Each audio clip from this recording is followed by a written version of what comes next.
नमस्कार, Himachal Dastak TV live में आप सभी का स्वागत है। मैं हूं आपके साथ प्रवीण मुंगटा। पूरा दिन हिमाचल प्रदेश में क्या कुछ खास रहा है, सभी बड़ी खबरों को लेकर आपके साथ हम जुड़ चुके हैं। सबसे पहले आपको बड़ी खबरें बताएंगे, उसके बाद हर खबर की जानकारी आप तक हम देंगे। सबसे बड़ी जो खबर आज की है, 2 सरकारी जो टीचर्स हैं उनको सस्पेंड कर दिया गया है। क्यों सस्पेंड किया गया है और ये जो आदेश है क्यों निकाले गए? आपने देखा एक जो चेक सोशल मीडिया पर काफी तेजी से वायरल हो रहा है कि वहां पर जो है वो 7 की स्पेलिंग लिखने नहीं आ रही है और भी कई डिजिट थी उसकी स्पेलिंग लिखनी नहीं आई है। ये सिरमौर का मामला था, रोनहाट का। अब जो डीएम थे उनको सस्पेंड कर दिया गया है और एक जो टीचर हैं वो लेडी टीचर हैं। स्कूल नहीं आई हुई थी लेकिन फर्जी अटेंडेंस लगा दी गई, उसके बाद सस्पेंड कर दी गई है। इसके अलावा बताएंगे सीएम सुक्खू ने आज 1500 को लेकर बड़ा ऐलान किया है। क्या ये ऐलान किया आपको वो बताएंगे। डीए एरियर को लेकर के जो पेंशनर हैं उन्होंने मोर्चा खोल दिया है और जो पेंशन समय पर नहीं मिल रही है उसको लेकर जो है वो क्या बड़ी बात कही है पेंशनरों ने, आपको वो बताएंगे। हर खबर की जानकारी आपको देंगे, लेकिन सबसे पहले बड़ी खबर से शुरुआत करते हैं।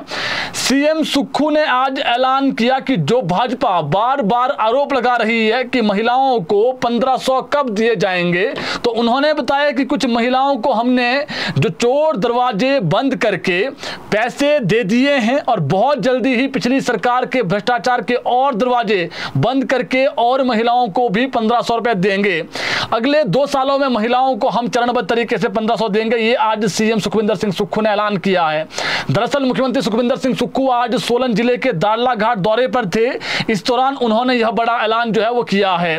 वहीं इस दौरान सीएम सुक्खू ने कामधेनु हितकारी मंच के वार्षिक समारोह में प्रदेश की महत्वाकांक्षी दूध प्रोत्साहन योजना का शुभारंभ भी किया। इस योजना के लागू होने से दुग्ध उत्पादकों की आय में इजाफा होगा और ग्रामीण अर्थव्यवस्था को मजबूती मिलेगी। वहीं इस दौरान सीएम ने बटन दबाकर नई दूध प्रोत्साहन योजना में सोसाइटी की ओर से एकत्रित किए जा रहे दूध पर 3 रुपए प्रति लीटर अतिरिक्त जो राशि सरकार की ओर से किसानों के बैंक खाते में सीधे डीबीटी के माध्यम से जो है वो डाली गई। उन्होंने कहा कि राज्य सरकार ने सीमेंट पर कोई टैक्स नहीं बढ़ाया है। भाजपा के आरोप निराधार हैं। उन्होंने कहा कि हमने 20 रुपए सीमेंट सस्ता किया है। उन्होंने साधन जो संपन्न लोग हैं उनसे स्वेच्छा से सब्सिडी छोड़ने का भी आज आह्वान किया। सीएम ने घोषणा की कि दाड़ला घाट में मिल्क प्रोसेसिंग प्लांट की स्थापना की जाएगी। इस दौरान सीएम सुक्खू ने भाजपा पर हमला बोलते हुए कहा कि भाजपा 5 गुटों में बंटी हुई है और सोशल मीडिया पर उन्हें गालियां देने में ही व्यस्त हैं। भाजपा की पूर्व सरकार ने जनता की संपदा को लुटाया है, ये उन्होंने आरोप लगाया। सीएम ने कहा कि सरकार की एक योजना ला रही है। इसके तहत यदि जो है वो आप अपने डीजल ट्रक को इलेक्ट्रिक में बदलते हैं तो सरकार इसके लिए 40% सब्सिडी देगी। बड़ी खबर है, यानी जो डीजल का ट्रक है इसको आप इलेक्ट्रिक बनाते हैं तो 40% सब्सिडी जो है वो सरकार इसको खरीदने के लिए देगी। ये आज सीएम ने ऐलान कर दिया है। इसके अलावा कांग्रेस ने आज वोट चोर गद्दी छोड़ जो अभियान है उसका शिमला से अभियान शुरू कर दिया। शिमला से आज पार्टी मुख्यालय राजीव भवन में मुख्यमंत्री सुखविंदर सिंह सुक्खू ने पहला हस्ताक्षर कर इस अभियान की जो है वो शुरुआत की है। हिमाचल में यह अभियान 15 अक्टूबर तक चलेगा। इस दौरान 1 लाख हस्ताक्षर करवाए जाएंगे। सारे हस्ताक्षर होने के बाद इसकी जो प्रतिलिपि है वो पार्टी हाईकमान को भेजी जाएगी। अभियान को सफल बनाने व इसकी निगरानी के लिए कांग्रेस पार्टी मुख्यालय राजीव भवन शिमला में एक कंट्रोल रूम भी स्थापित कर दिया गया है। हिमुडा के जो उपाध्यक्ष हैं प्रदेश के और पूर्व पार्टी महासचिव यशवंत छाजटा, उनको इसका इंचार्ज बनाया गया है, जबकि हरिकृष्ण हिमराल को जिम्मेदारी जो है वो और भी सौंपी गई है। इसी में हस्ताक्षरों में डुप्लीकेसी ना हो इसे जांचा जाएगा। हर विधानसभा क्षेत्रों के गांवों में कांग्रेस जो कार्यकर्ता है वो पहुंचेंगे। कांग्रेस पार्टी के अग्रणी संगठन एनएसयूआई, युवा कांग्रेस, महिला कांग्रेस, इंटक, सेवा दल, ये सभी जो है वो इसमें जिम्मेदारी इन सभी की जिम्मेदारी तय की जाएगी। वह भी अभियान को गांव व लोगों के घर द्वार तक पहुंचाने में जो है मदद करेंगे। कांग्रेस प्रदेश अध्यक्ष प्रदेश मामलों की जो प्रभारी रजनी पाटिल, वो भी आज वर्चुअल जो है बैठक में जुड़ी थी। आज एक बैठक भी हुई है। पार्टी मुख्यालय राजीव भवन में उप मुख्यमंत्री डिप्टी सीएम है, उन्होंने इस अभियान के जो संयोजक भी है वो मौजूद रहे। इसके अलावा कांग्रेस अध्यक्ष प्रतिभा सिंह, सह संयोजक कुलदीप सिंह राठौर, स्वास्थ्य मंत्री कर्नल धनीराम शांडिल, विधायक कांग्रेस प्रदेश मामलों के जो सह प्रभारी हैं वो जो अन्य नेता है वो इसमें मौजूद रहे। जिला स्तर पर अभियान के लिए नियुक्त प्रभारी वर्चुअली इसमें जुड़े। इस दौरान रजनी पाटिल ने कहा कि इस अभियान को जन अभियान बनाया जाएगा। कार्यकर्ता गांव द्वार जाएंगे और भाजपा ने किस तरीके से वोटों की जो है वो चोरी की बताया जाएगा। प्रतिभा सिंह ने कहा कि इस अभियान को सफल बनाने के लिए कार्यकर्ताओं ने कमर कस ली है। उन्होंने कहा कि यह अभियान केवल शहरों तक सीमित नहीं रहेगा, गांव गांव व हर वोटर तक पहुंचाया जाएगा। डिप्टी सीएम मुकेश अग्निहोत्री ने कहा कि यह अभियान आज से शुरू हो गया है। राज्य के 68 विधानसभा क्षेत्र में ये चलेगा। 1 लाख जो हस्ताक्षर का जो लक्ष्य है वो रखा गया है। उन्होंने कहा कि 13 अक्टूबर को पूर्व मुख्यमंत्री वीरभद्र सिंह की प्रतिमा का अनावरण होना है। इस दौरान भी केंद्रीय नेता हिमाचल प्रदेश पहुंचेंगे, शिमला आएंगे। वहीं मुख्यमंत्री सुखविंदर सिंह सुक्खू ने कहा कि इस अभियान को जन जागरण अभियान बनाया जाएगा। उन्होंने आरोप लगाते हुए कहा कि भाजपा वोट चोरी कर रही है। महाराष्ट्र व हरियाणा के चुनाव में कैसे वोट चोरी की गई, राहुल गांधी ने तथ्यों के साथ ये बात देश को बताई है, जनता को बताई है। अब इस अभियान के माध्यम से हिमाचल के हर गाँव में लोगों को जो है वो जागरूक किया जाएगा। उन्होंने कहा कि एक बूथ से यदि 50 वोट जो है वो काटी जाए तो 100 का फर्क पड़ता है। कांग्रेस अपने बूथ स्तर के पदाधिकारियों को भी जागरूक करेगी ताकि लोगों का जो वोट है वो चोरी न किया जा सके। यानी वोट चोर गद्दी चोर का जो अभियान है वो शुरू हुआ जी कांग्रेस का। राज्य विद्युत बोर्ड तकनीकी कर्मचारी संघ के एक प्रतिनिधिमंडल ने आज रणवीर ठाकुर इनके जो प्रदेशाध्यक्ष है उनकी अध्यक्षता में ये सीएम सुखविंदर सिंह सुक्खू से सेक्रेटरीट में मिले हैं। और इस दौरान संघ के अध्यक्ष ने मुख्यमंत्री का बिजली बोर्ड में तकनीकी कर्मचारियों की भर्ती की स्वीकृति देने पर आभार जताया। उन्होंने मुख्यमंत्री को अवगत करवाया कि तकनीकी कर्मचारियों की भारी कमी होने के बावजूद भी हर परिस्थिति में रात दिन आपदा की स्थिति तकनीकी कर्मचारियों ने बिजली व्यवस्था को सुचारू रूप से चलाने का कार्य प्रदेश में किया है। इनकी मांगे जो है वो इनकी जो मांगे हैं उसकी ओर भी सरकार ध्यान दें। उन्होंने अपने मांग पत्र में आग्रह किया कि विद्युत बोर्ड में सबसे बड़ी जो मांग है वो ओल्ड पेंशन स्कीम की है, सबको दे दिया, हमें भी दे दिया जाए। इसके अलावा जो हेल्पर हैं और जो इसमें नॉन ITI टीमेट हैं हेल्पर जो कि 26 अगस्त 2023 को प्रमोशन मिलने में हुए बदलाव के कारण प्रभावित हुए हैं और 800 के करीब इनकी संख्या है। और मंडल, किलाड़, मंडी, रोहडू, रामपुर, शिमला, सिरमौर में कर्मचारी बिना प्रमोशन रिटायर हो रहे हैं, उनको जल्द जो है वो पदोन्नत किया जाए। इसके अलावा सहायक लाइनमैन से लाइनमैन पद पर पदोन्नति के आदेश शीघ्र जारी किए जाएं, ये भी मांग की है। और जो लाइनमैन से फोरमैन एवं फोरमैन से स्पेशल फोरमैन की जो DPC है वो फरवरी 2025 में हो गई थी, जिसमें से 10 कर्मचारी बिना प्रमोशन रिटायर भी हो गए हैं। इनकी पदोन्नति आदेश शीघ्र जारी किए जाएं। सीएम सुखविंदर सिंह सुक्खू ने संघ की सभी मांगों को गंभीरता से सुना और मौके पर प्रबंधन को आदेश दिए कि जो भी DPC होगी उसको जल्द अप्रूवल के लिए भेजें और आश्वस्त किया कि सभी की जो है वो जल्द से जल्द जो अप्रूवल है वो दे दी जाएगी। इसके उपरांत संघ के पदाधिकारी बोर्ड प्रबंधन से मिले, जहां उन्हें आश्वस्त किया गया कि DPC की जो फाइल है वो जल्द ही अप्रूवल के लिए भेज दी जाएगी। इसके अलावा हिमाचल प्रदेश पेंशनरों ने जॉइंट जो पेंशन फ्रंट बनाकर समय पर पेंशन न मिलने, 2016 से एरियर का भुगतान न होने, DA सहित मेडिकल बिलों का जो भुगतान न होने पर सरकार के खिलाफ मोर्चा खोल दिया है। इन्होंने आज बड़ा ऐलान भी कर दिया है।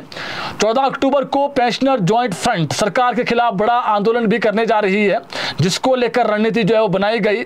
शिमला में हुई पेंशनरों की इस बैठक के बाद joint pensioner front Himachal Pradesh के जो अध्यक्ष आत्माराम शर्मा, इन्होंने बताया कि पेंशनर को समय पर पेंशन नहीं मिल रही है।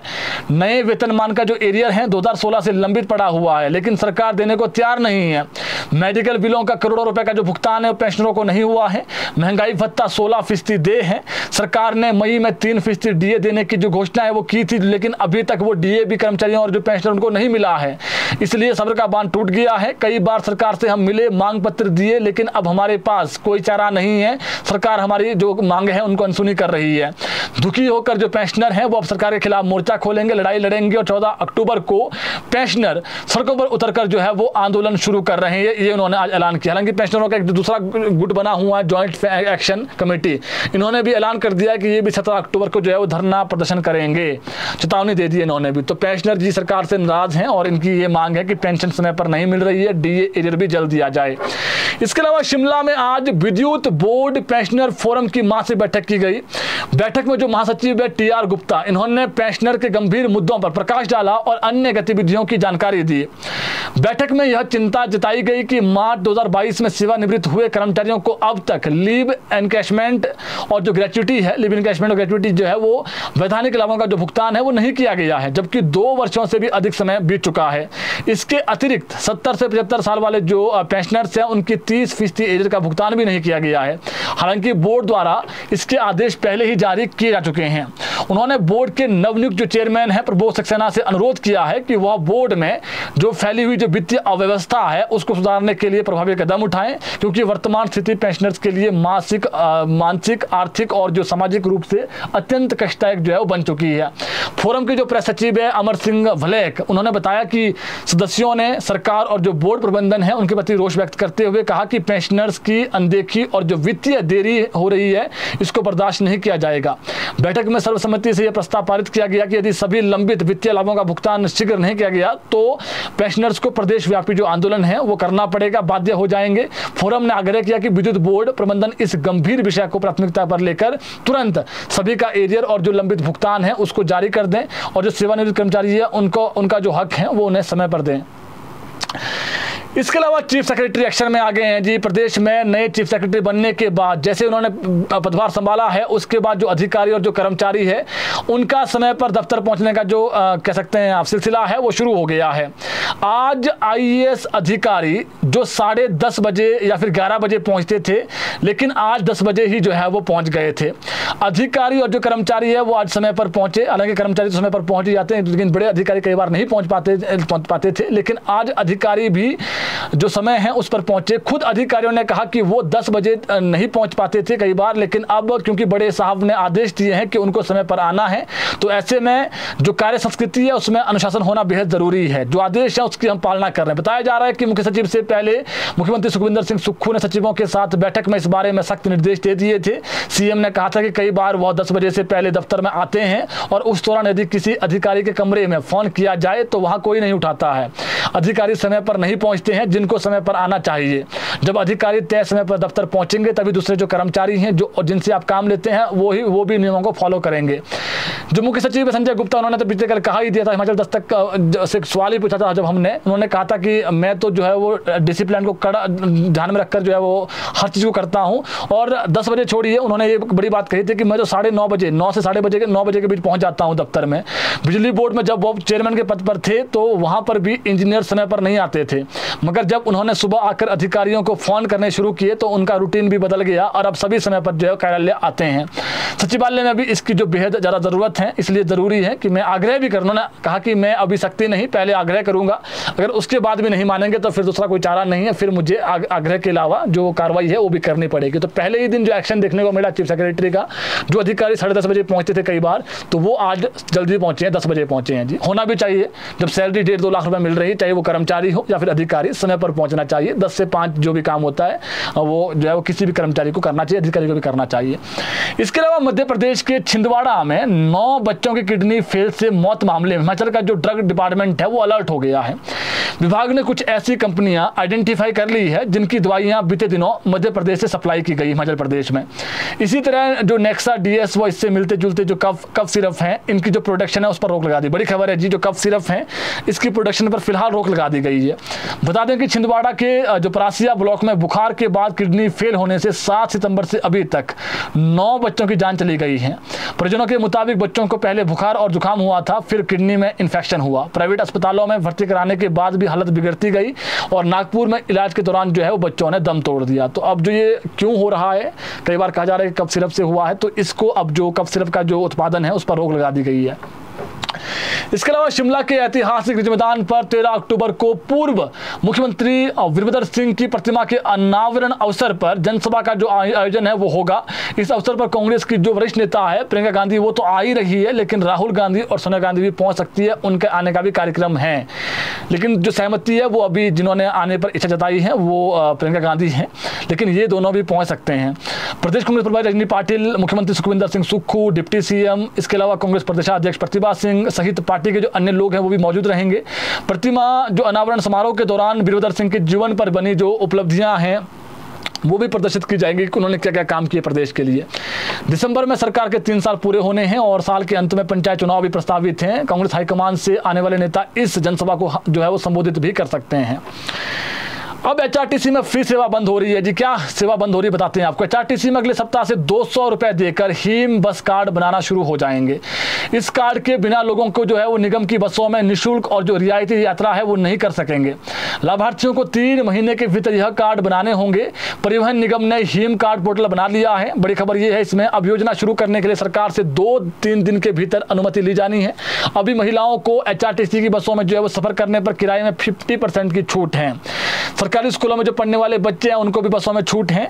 इन्हें भी यह कार्ड अब जो है बनाने पड़ेंगे जी। महिलाओं को भी बनाने पड़ेंगे, इनको भी बनाने पड़ेंगे। हर साल यह जो कार्ड है वो 150 रुपए देकर रिन्यू होगा। पहले 200 रुपए दे दिए, फिर उसके बाद रिन्यू होगा जी कार्ड। हिमाचल के लोग ही इस निःशुल्क सुविधा का लाभ ले सकेंगे। जो बाहरी राज्यों के लोग हैं उन्हें कुछ भी नहीं मिलेगा ऐसा कोई लाभ। और इसके लिए जो पहचान पत्र है, कोई पहचान जो है वो हिमाचल प्रदेश की होना बेहद जरूरी है। इस कार्ड को बनाने के लिए एचआरटीसी कार्यालय में प्रूफ भी देना होगा। कोई भी जैसे आपका आधार कार्ड हिमाचल प्रदेश का है।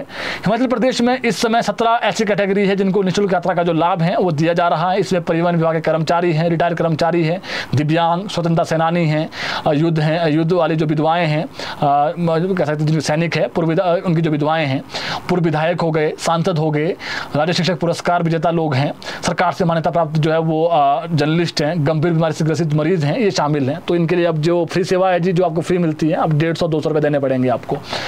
इसके अलावा प्रदेश सरकार ने केंद्र सरकार से प्रदेश की ग्रामीण सड़कों के रखरखाव के लिए मदद की गुहार लगाई है। आपदा में जिस तरीके से हिमाचल को बड़ा नुकसान हुआ है उससे उभरना आसान नहीं है। ऐसे में प्रदेश के लोक निर्माण मंत्री विक्रमादित्य सिंह ने केंद्रीय ग्रामीण विकास मंत्री शिवराज सिंह चौहान से वीडियो कॉन्फ्रेंसिंग के माध्यम से आज जो है वो बात की और हिमाचल का पक्ष रखा। देश भर के जो मंत्री है वो इसमें जुड़े थे। यहाँ केंद्रीय मंत्री ने राज्यों से सुझाव मांगे और हिमाचल के मंत्री ने भी कई बेहतरीन जो सुझाव हैं वो दिए हैं, जिनका ड्राफ्ट लिखित रूप से केंद्र को जो है वो केंद्रीय मंत्री ने मांगा है। पीडब्ल्यूडी मंत्री विक्रमादित्य सिंह ने आने वाले वर्षों में राज्य के ग्रामीण सड़क नेटवर्क का रखरखाव सबसे बड़ी चुनौती जो है वो साबित होगा, ये उन्होंने माना। विशेषकर ऐसे पर्वतीय क्षेत्रों राज्यों में जहां अत्यधिक जो है वो मौसमी जो परिस्थितियां हैं वो बदलती है, बारिश अधिक होती है तो फिर रोड भी टूट जाती है। विक्रमादित्य सिंह ने सुझाव दिया कि भविष्य में सभी श्रेणियों की ग्रामीण सड़कों के लिए एक समान तकनीकी मानक और हरित मापदंड लागू किए जाएंगे ताकि सड़कों की गुणवत्ता और जो पर्यावरणीय अनुकूलता है वो सुनिश्चित की जा सके। साथ ही प्रधानमंत्री ग्राम सड़क योजना की पात्रता मापदंडों को पुराने जनगणना आंकड़ों के बजाय वर्तमान जनसंख्या आंकड़ों के आधार पर जो है वो संशोधित करने की भी जो है वो आवश्यकता है, इसकी भी मांग की है।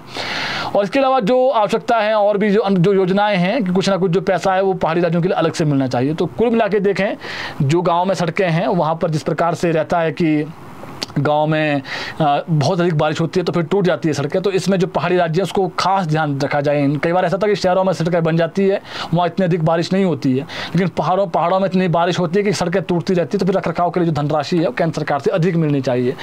इसके अलावा मंडी जिले में पूर्व सांसद जो है वो अनुराग ठाकुर ने कांग्रेस नेता राहुल गांधी पर निशाना साधा है। तो मंडी जिले में जो है वो अनुराग ठाकुर ने जो है वो माफ़ी चाहूँगा, अनुराग ठाकुर ने जो है वो राहुल गांधी पर निशाना साधा है। हमीरपुर सांसद है, उन्होंने राहुल गांधी की विदेश यात्रा के दौरान भारत और आरएसएस पर की गई टिप्पणियों पर पलटवार करते हुए कहा कि भारत का हर जगह जो है वो राहुल गांधी विरोध करते हैं। उन्होंने आरोप लगाया है और उनकी आदत बन गई है। अनुराग ठाकुर ने आज आरोप लगाया कि राहुल गांधी ने ऑपरेशन सिंदूर और एयर स्ट्राइक के समय भी भारत में रहते हुए पाकिस्तान की प्रशंसा की थी। उन्होंने आरोप लगाया, उन्होंने साबित सवाल किया है कि ऐसी क्या मजबूरी है कि उन्हें भारत का विरोध करना आवश्यक हो जाता है। अनुराग ठाकुर ने कहा कि प्रदेश में कांग्रेस सरकार जनता से झूठे वादे कर सत्ता में आई है और देश भर में भी उनकी यही स्थिति है। उन्होंने आरोप लगाया कि संवैधानिक संस्थाओं को नीचे दिखाने कांग्रेस का एकमात्र जो है एजेंडा बन गया है और हिमाचल की जो राजनीति है उसमें अपनी जो भूमिका से जुड़े हुए जो सवाल हैं उस पर जब अनुराग ठाकुर से पूछा गया सवाल कि क्या आपकी भूमिका है, उन्होंने कहा कि हिमाचल से हैं और वो पार्टी के कार्यकर्ता है भाजपा के और उसी के रूप में काम कर रहे हैं। उन्होंने कहा कि सोशल मीडिया और जो मीडिया में जो उनकी हिमाचल राजनीति में एंट्री को लेकर जो चल रही चर्चाओं को फिलहाल इस पर अभी जो है विराम लगना चाहिए। तो उन्होंने कहा कि ऐसा कुछ भी नहीं है, पार्टी ने जो काम दिया है उसका बखूबी निर्वहन कर रहा हूँ। इसके अलावा जगत सिंह नेगी जो मंत्री हैं उन्होंने आपदा राहत राशि नहीं मिलने के लिए केंद्र सरकार पर निशाना साधा है। आज उन्होंने कहा कि इस बार मानसून में हजारों करोड़ का नुकसान हुआ है, लेकिन जो पीएम मोदी ने ऐलान किया था 1500 करोड़ का वो राशि अभी तक नहीं मिली है। लेकिन अब तक जो है वो केंद्र से 1 रुपये की जो मदद है वो हिमाचल को नहीं मिल पाई है। जगत सिंह नेगी ने कहा कि भाजपा के नेता अपने मुंह में मियाँ मिट्ठू बन रहे हैं। भाजपा नेता बार बार यह बोल रहे हैं कि केंद्र में हिमाचल को करोड़ों की मदद मिली है केंद्र से। हकीकत में हिमाचल को 1 भी रुपये इस साल नहीं मिला है अभी तक। भाजपा नेता बस अपनी पीठ खुद ही थपथपा रहे हैं, लोगों को गुमराह कर रहे हैं, उन्होंने आरोप लगाया है। उन्होंने कहा कि राज्य सरकार अपने स्पेशल पैकेज से ही आपदा जो प्रभावित लोग हैं उनकी मदद कर रही है और आगे भी करती रहेगी। वहीं जो मंत्री उनके आरोपों पर आज सुंदरनगर के जो विधायक हैं, भाजपा के वरिष्ठ विधायक राकेश जम्वाल, उन्होंने कहा कि जगत नेगी अपने जेबें टटोल कर कहते हैं कि केंद्र का पैसा नहीं आया है। केंद्र का पैसा उनके जेबों में नहीं आएगा, सरकार की ट्रेजरी में आएगा। उस पैसे का जो है मनमाने ढंग से इस्तेमाल नहीं हो सकेगा और राज्य सरकार को पाई का जो हिसाब है देना पड़ेगा। राकेश जम्वाल ने कहा कि केंद्र द्वारा आपदा प्रभावित के लिए भेजा गया पैसा न तो कांग्रेस नेताओं की जेब भरेगा और न ही उनके चहेतों की जेब भरेगा। उन्होंने कहा कि केंद्र सरकार द्वारा प्रदेश को आपदा राहत के लिए पहले ही 5500 करोड़ रुपए दे दिए गए हैं और केंद्र लगातार जो है मदद कर भी रहा है। इसके अलावा बात करें अंतर्राष्ट्रीय कुल्लू दशहरा उत्सव में तहसीलदार हरि सिंह यादव के साथ हुए देवलुओं द्वारा किए गए दुर्व्यवहार के मामले में तूल पकड़ना शुरू कर दिया है। हरि सिंह यादव के परिजनों ने इस मामले को लेकर न्याय की गुहार लगाई है। हालांकि देवता भृगु ऋषि के देवलुओं द्वारा कथित तौर पर हमला किए जाने और सरकारी कार्य में बाधा डाले जाने पर पुलिस ने FIR दर्ज कर दी है। पीड़ित की बेटी डॉक्टर अंशुमाला ने आज मीडिया में कहा कि उनके पिता तहसीलदार हरि सिंह यादव के साथ हुई घटना को लेकर तथाकथित देवलुओं ने देव आस्था को बेवजह ढाल बनाकर षड्यंत्र के तहत अभद्रता, मार पिटाई, जान से मारने की जो है कोशिश की है। उनके पिता DC के आदेश पर सरकार के काम कर रहे थे। उन्होंने कहा कि इतना बड़ा दशहरा उत्सव का आयोजन चल रहा था और यह जब घटना हुई तो पुलिस कहाँ थी? सुरक्षा की जिम्मेदारी किसकी है? अभी तक इस मामले में DC कुल्लू और जो SP है उनकी तरफ से एक भी बयान जारी नहीं किया गया है। उन्होंने आरोप लगाया है एक अधिकारी के साथ इस तरह का व्यवहार पूरे समाज को शर्मसार कर देने वाला है। उन्होंने कहा कि उनके पिता पिछले 3 सालों से ईमानदारी से कार्य कर रहे हैं। इतनी बड़ी घटना हुई, जान से मारने की धमकी दी गई, कोशिश की गई और घसीटा गया, पीटा गया। FIR जो है वो मामूली हुई है।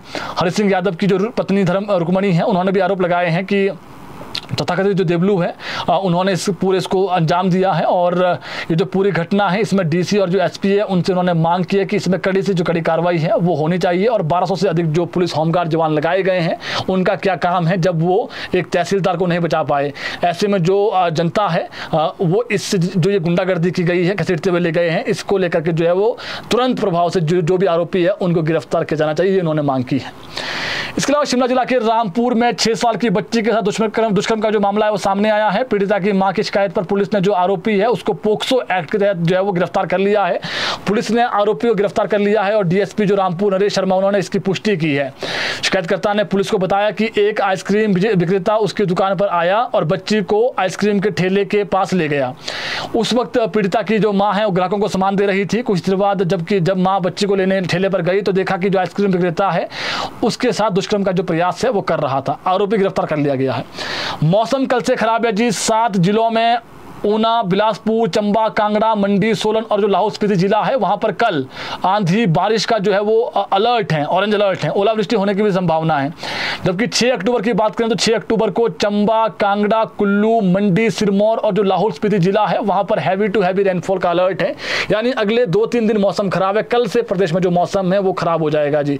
ऊना, हमीरपुर और जो किन्नौर है वहां पर भी कुछ स्थानों पर भारी बारिश की चेतावनी जारी की गई है और राज्य में 8 अक्टूबर तक मौसम के खराब बने का पूर्वानुमान है। तो मौसम कल से खराब है जी। हालांकि जिस प्रकार से प्रदेश में जो मानसून है वो अब विदा हो चुका है और ऐसे में अधिक बारिश तो नहीं होगी, लेकिन जिस प्रकार का अलर्ट आया हुआ है तो ऐसे में थोड़ा सा सतर्क रहने की जरूरत है। कल से मौसम खराब है तो बुलेटिन को शेयर करिए ताकि और लोगों तक भी पहुंचे। लेकिन एक महत्वपूर्ण खबर जो हमारे पास कुछ देर पहले ही आई है उसका बता दें आपको। 2 जो टीचर हैं, सरकारी टीचर सस्पेंड किए गए हैं। इसमें एक जो टीचर हैं ये अनिता है, TGT non medical government middle school जो है वो शिमला की रहने वाली है। ये सलक्कड़ बाजार स्कूल में थी जी, शिमला में। इन पर आरोप है कि इन्होंने स्कूल में फर्जी अटेंडेंस लगाई है। ये खुद स्कूल में मैडम नहीं थी, लेकिन वहां पर इनकी जो अटेंडेंस है वो लगी हुई थी, जबकि इन्होंने जो है कोई छुट्टी भी नहीं ली थी। इनको जो है वो सस्पेंड कर दिया गया है। आशीष कोहली की तरफ से आज जो है वो ऑर्डर हुए हैं। इसके अलावा ड्राइंग मास्टर जिन्होंने एक चेक बनाया था जो सोशल मीडिया पर वायरल हो रहा है, आप भी देख रहे होंगे उस चेक को, कि वहां पर 7 की स्पेलिंग गलत लिखी हुई है, 100 की स्पेलिंग आप देखिए जो भी स्पेलिंग लिखी गई है उसमें गलत लिखी गई है और नीचे साइन भी कर दिए गए हैं। अब जो डीएम हैं, ये अत्तर सिंह इनका नाम है, इनको भी सस्पेंड कर दिया गया है। तो 2 टीचर इनको सस्पेंड कर दिया गया है और शिक्षा विभाग सख्त हैं। और उन्होंने, क्योंकि पूरे देश में एक खबर तो वायरल ही हो गई कि हिमाचल प्रदेश जो साक्षर राज्य है, 99% यहाँ पर जो है वो ऐसे लोग हैं जो साक्षर हो गए हैं, लेकिन वहाँ पर अगर जो स्कूल के टीचर्स हो गए, डीएम कह रहे हैं कि डीएम है जो सस्पेंड हुए हैं आज, अगर डीएम जो है वो ऐसी गलती कर रहा है जिन्हें लिखना नहीं आ रहा है 100 की स्पेलिंग, 7 की स्पेलिंग, फिर तो आप सोच सकते हैं कि क्या शिक्षा का स्तर, फिर क्या जो है वो एक छवि रह जाएगी। इसलिए जो है वो अब जो जिन्होंने ऐसा किया था, जिन्होंने लिखा था, उनको सस्पेंड कर दिया गया है जी आज। और टीचर हैं अनिता टीजीटी ये जी, इनको जो है सस्पेंड कर दिया गया है। और इनको जो है वो फिलहाल जो हमारे पास जानकारी है, गवर्नमेंट हाई स्कूल सहमल तहसील ठियोग वहाँ पर अटैच कर दिया गया जब तक जांच जो है वो इसमें आगे चलेगी। तो कुमारी Anita TGT non medical government middle school Shimla 4 government senior secondary कट बाजार, इनको जो है वो फिलहाल सस्पेंड कर दिया गया 2 टीचरों को। तो बुलेटिन को शेयर करिए ताकि और लोगों तक भी अपडेट पहुंच सकें। अभी के लिए इतना ही, धन्यवाद।